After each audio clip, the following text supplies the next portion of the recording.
Shalom Bapak dikasih Tuhan, jumpa lagi bersama dengan saya Antoni di dalam acara Sahabat Sapa Hamba Tuhan GSCA Karismata. Shalom Bapak dikasih Tuhan, jumpa lagi bersama dengan saya. Bagaimana kabar Bapak Ibu Saudara semuanya? Tidak terasa kita bertemu kembali di dalam acara ini. Saya menyapa Bapak Ibu Saudara semuanya dari tempat ini, di tempat kediaman Bapak Ibu Saudara masing-masing. Biarlah kiranya kasih karunia Tuhan menyertai kita semuanya. Shalom. Nah, Bapak dikasih Tuhan, pada hari ini kita akan masih membahas tentang pokok gereja yang sehat. Pada hari ini kita akan belajar tentang gereja yang sehat adalah gereja yang memberitakan Injil. Nah, Bapak dikasih Tuhan, Kisah Para Rasul 5 ayat 42 menuliskan bahwa dan setiap hari mereka melanjutkan pengajaran mereka di bait Allah dan di rumah-rumah orang dan memberitakan Injil tentang Yesus adalah Mesias. Nah, Bapak dikasih Tuhan, ini adalah berbicara tentang kehidupan dari jemaat mula-mula. Gereja mula-mula adalah gereja yang aktif memberitakan Injil. Dari gereja mula-mula ini sangat aktif sekali dalam mereka memberitakan Injil. Sekalipun dalam memberitakan Injil tersebut mereka menghadapi banyak tantangan daripada pemimpin Yahudi. Para rasul ditangkap dan diadili, Petrus dipenjara dan Yakobus dihukum mati. Bahkan Rasul Paulus pun harus mengalami berbagai macam penderitaan yang harus dia terima ketika dia memberitakan Injil ke daerah-daerah yang baru. Nah, akan yang tetapi yang menarik adalah dari jemaat mula-mula ini, sekalipun mereka menghadapi berbagai macam tantangan dari ketika mereka memberitakan Injil, mereka tidak pernah merasa takut. Mereka terus memberitakan Injil di berbagai tempat, di bait Allah, di rumah-rumah, sehingga akhirnya jemaat mula-mula ini mengalami pertumbuhan secara rohani maupun secara jumlah yang luar biasa. Dari awalnya yang hanya ada di Yerusalem sampai menyebar ke semua daerah, bahkan sampai ke daerah-daerah baru, sampai ke Asia dan juga Eropa, bahkan daerah Afrika. Dan akhirnya sampai hari ini pun, oleh karena pengorbanan yang telah dilakukan oleh para rasul ini, kita juga semuanya bisa mendengar kebenaran Injil. Nah, Bapak dikasih Tuhan, mari kita ingat kembali tentang amanat agung yang Yesus berikan kepada kita semuanya sebagai orang percaya. Di dalam Matius 28 ayat 19-20, Alkitab menuliskan, "Karena itu pergilah, jadikanlah semua bangsa muridku dan baptislah mereka dalam nama Bapa dan Anak dan Roh Kudus, dan ajarlah mereka melakukan segala sesuatu yang telah kuperintahkan kepadamu. Dan ketahuilah, Aku menyertai kamu senantiasa sampai kepada akhir zaman." Bapak Ibu dikasih Tuhan, ini adalah amanat agung yang Yesus berikan kepada kita semuanya sebelum Yesus naik ke surga. Begitu pentingnya amanat agung ini sampai keempat penulis kitab Injil pun menuliskan amanat ini di dalam kitab-kitab yang mereka tulis. Seakan menegaskan bahwa ini adalah amanat yang tidak boleh kita lupakan dan tidak boleh tidak kita lakukan. Jadi tegas sekali bahwa Yesus memerintahkan kita untuk menjadikan semua bangsa muridnya. Dan itu berarti kita harus memberitakan Injil kepada semua orang. Jadi ini pentingnya bagi kita semua, bagaimana ketika kita sebagai gereja Tuhan menyadari bahwa gereja yang sehat adalah gereja yang memberitakan Injil. Nah, Bapak dikasih Tuhan, tetapi apa yang terjadi kepada gereja pada zaman sekarang?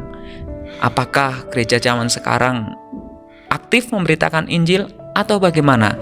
Nah, yang menarik Bapak Ibu dikasih Tuhan, menurut hasil survei dari Bilangan Research Center mengenai pertumbuhan gereja pada tahun 2020 ini sangat menarik Bapak Ibu dikasih Tuhan.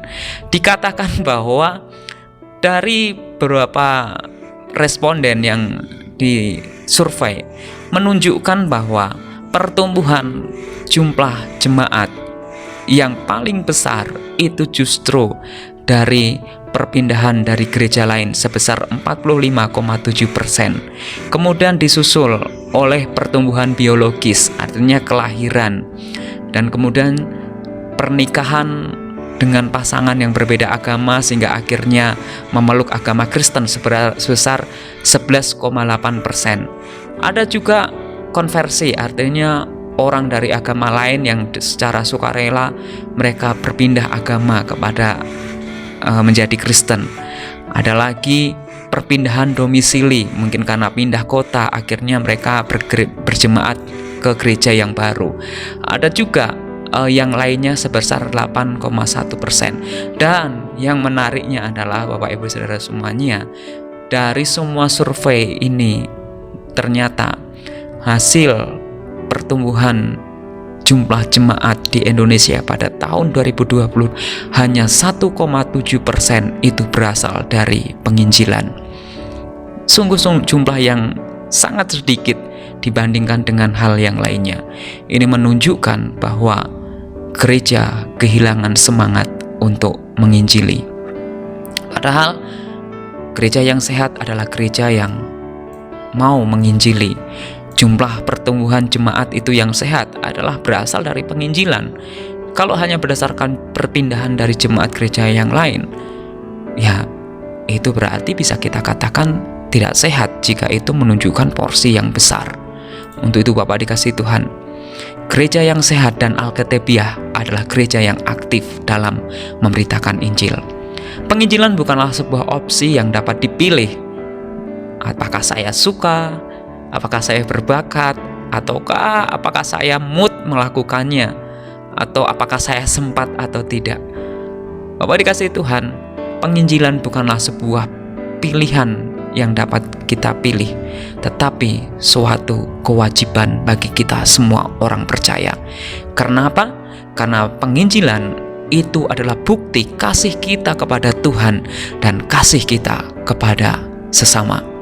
Jika kita mengasihi Tuhan, maka kita akan mengikuti semua perintahnya.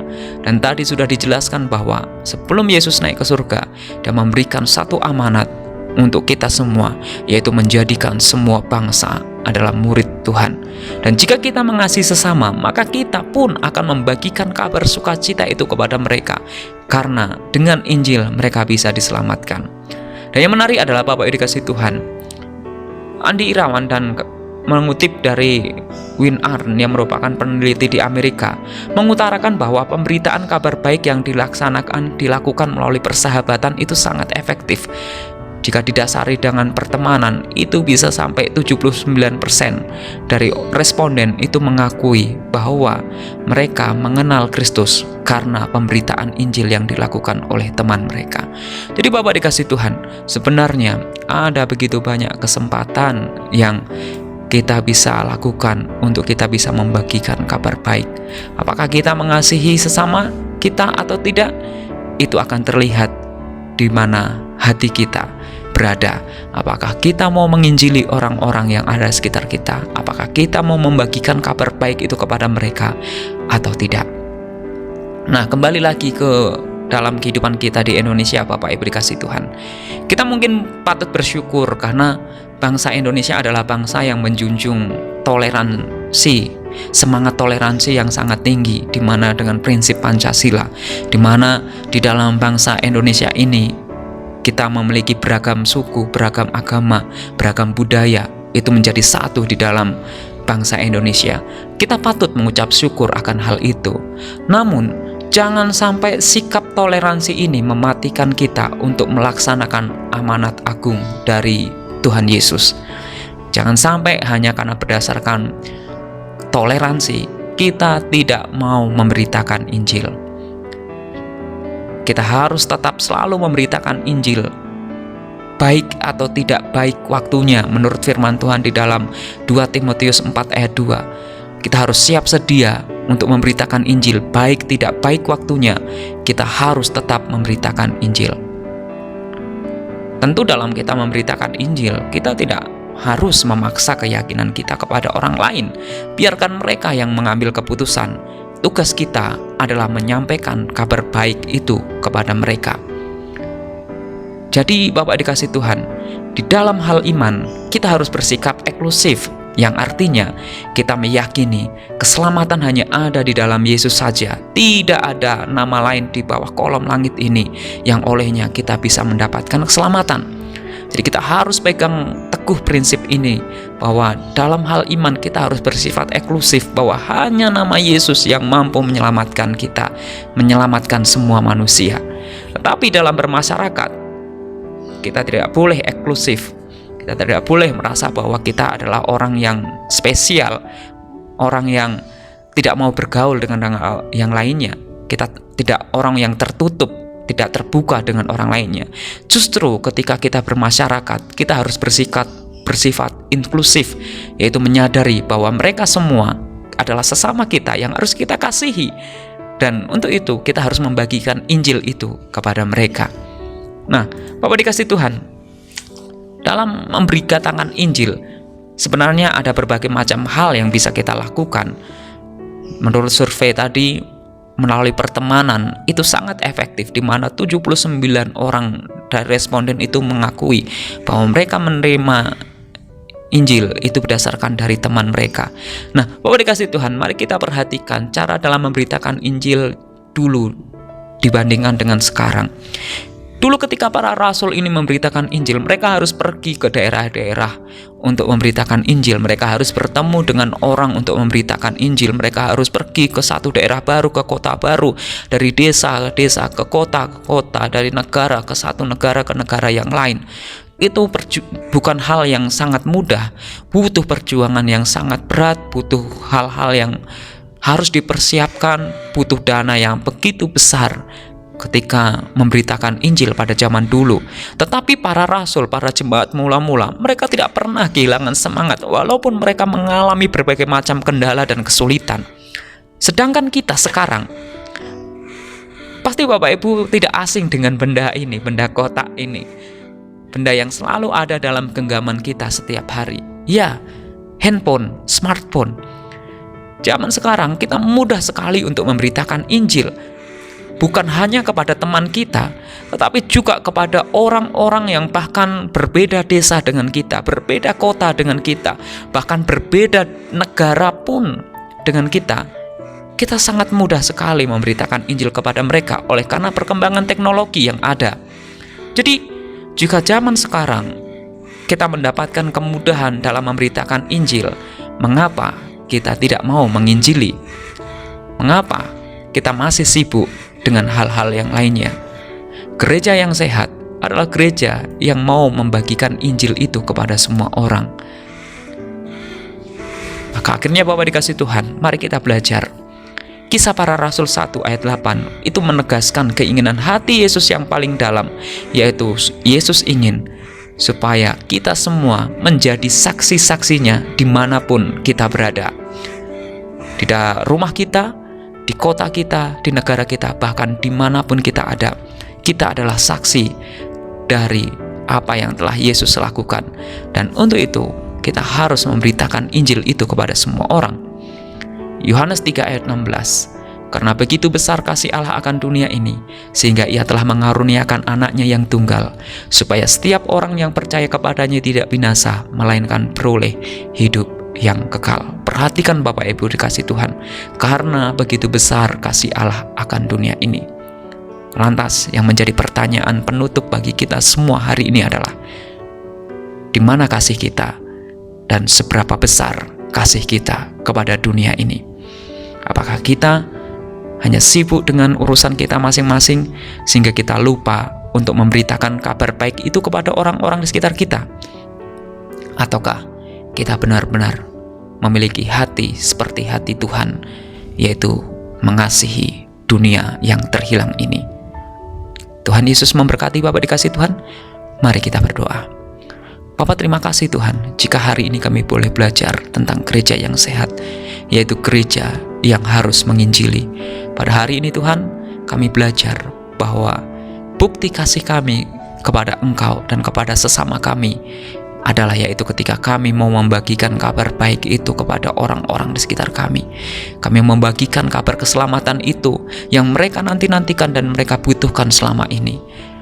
Ajar kepada kami Tuhan, untuk kami memiliki kerinduan hati yang besar, kasih yang besar sama seperti hati-Mu, yang memiliki kasih yang besar akan dunia ini, sehingga semua orang yang percaya boleh beroleh hidup yang kekal.